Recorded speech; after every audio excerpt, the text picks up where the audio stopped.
O Mulheres em Foco de hoje recebe o professor de Física Quântica e terapeuta Wallace Carvalho Lima, falando sobre como o nosso pensamento, o que a gente pensa, o que a gente vê, o que a gente vive, pode influenciar na reação do nosso corpo, na nossa saúde e na nossa vida de uma maneira geral, né? Falando de uma maneira muito simplória, na verdade, Wallace. Mas a gente estava no último bloco justamente falando dessa questão do pensamento, de como questões sentimentais a física quântica está provando que refletem, repercutem nas questões materiais, no nosso corpo, na nossa saúde.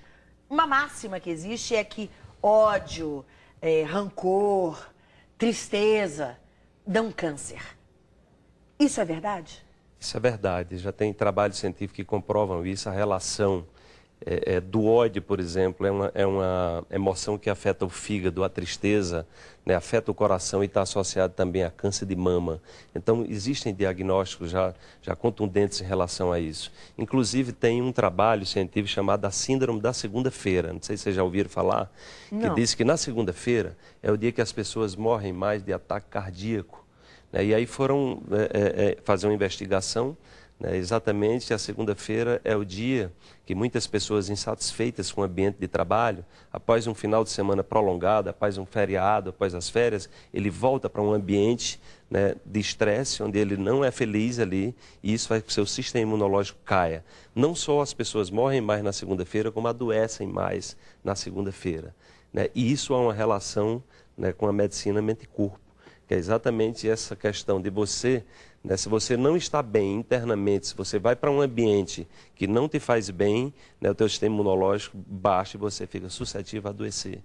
Então, hoje tem trabalhos contundentes mostrando essa relação entre as emoções, né, e as doenças. Então, o câncer, o que é que acontece? Quando a gente atribui significado a um pensamento, nós afetamos, tem uma área da medicina chamada psiconeuroimunologia, que mostra a relação entre o cérebro emocional, o cérebro límbico, né, ao sistema imunológico, que é a glândula timo, que fabrica os linfócitos, né, que é o nosso sistema imunológico, e o sistema endócrino, as suprarrenais, que por outro lado se conecta ao sistema nervoso central. Então há uma teia de enredamentos aí. Quando a gente pensa, né, a gente influencia o sistema imunológico, positivamente ou negativamente. É tanto que em Harvard, né, teve um trabalho científico que mostrou, pegaram uma turma de alunos, foi dividida em dois, na metade da turma passou 2 horas assistindo filmes de Madre Teresa de Calcutá, só de obras maravilhosas que ele fez. De bondade, só de bondade, né, de coisas boas, né? E aí o outro grupo não assistiu filme nenhum. O sistema imunológico dos dois grupos foi monitorado. Esse grupo que viu os filmes lá da Madre Teresa, o sistema imunológico dele estava lá em cima. Então, mostrando como é importante a gente estar no dia a dia, não só estar desenvolvendo bons pensamentos, como também está vendo coisas positivas. Porque se você percebe hoje doenças como síndrome de pânico, né, essas coisas estão crescendo assustadoramente. As pessoas andam na rua com medo, entendeu? Então, é muito comum o número de programas envolvendo um nível de densidade de informação densa é muito grande, porque as pessoas estão nesse campo de energia, entendeu? Então, é importante a gente mudar esse campo de energia, ou seja, mudar internamente para que a realidade fora se transforme, né? O que a física quântica está trazendo é com clareza que há uma relação direta entre o mundo interior e o mundo exterior. Um afeta o outro. Um afeta o outro. A realidade que está fora, na verdade, é uma projeção das nossas estruturas internas. Então, a gente precisa aí trabalhar o autoconhecimento e a reconexão com a espiritualidade. Uma coisa muito interessante que a física quântica traz, quando os cientistas foram observar os princípios quânticos, então havia uma semelhança muito grande, inicialmente com as tradições do Oriente, né, com a sabedoria das filosofias orientais. Hoje a gente também faz essa ponte no livro que eu escrevi, Os Princípios Quânticos do Cotidiano, eu faço essa abordagem. Os princípios quânticos no os princípios quânticos no cotidiano, né? Onde eu trago exatamente essa abordagem da física quântica ligado às tradições espirituais do Oriente e do Ocidente. Pois é, o que é essa espiritualidade? Isso é tão amplo, né? É exatamente essa reconexão com o divino que há em nós, independente de religião.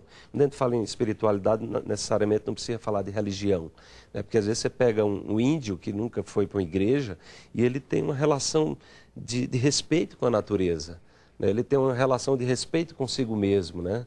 Então ele vive de forma a se preocupar com as futuras gerações.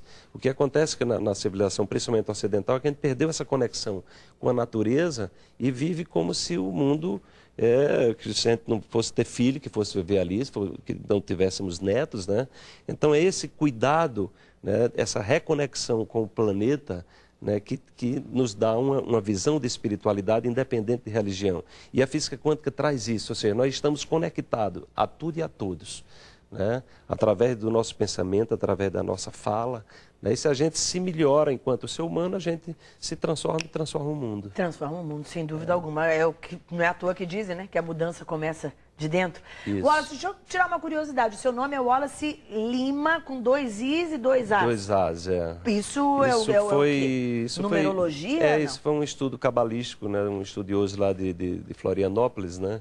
Que disse que passou 6 horas analisando meu nome e disse, olha, a forma mais harmônica e energética, como a gente sabe hoje que há essa relação das letras, do poder das letras, né? Tem um livro, inclusive, chamado Código de Deus, que vem trazendo uma abordagem científica disso, né?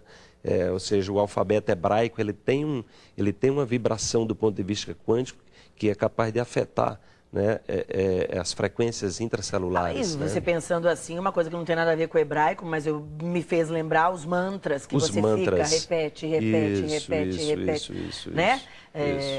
Mas que coisa, você sabe que eu acho que o mais incrível de tudo isso é aquilo, né? Quanto mais a gente sabe que nada sabe, né? Quanto mais conhecimento você tem, mais o mundo se abre para você e fala, olha, ainda tem aqui, quer dizer, a conclusão que eu já cheguei aqui é que a gente ainda tem muito que descobrir sobre nós mesmos para começo de conversa. Muito. O que a física quântica está trazendo é a ponta de um iceberg, né? Onde nós vamos, a partir de transformar o mundo interior, né? Porque muitas revoluções foram feitas na humanidade. Eu tive esse ano visitando a Rússia e tive um encontro com cientistas que eu falava lá para eles. Eu digo, olha, aqui houve uma tentativa de uma revolução com o intuito de transformar, mas terminou que não se transformou, porque o ser interior não foi transformado.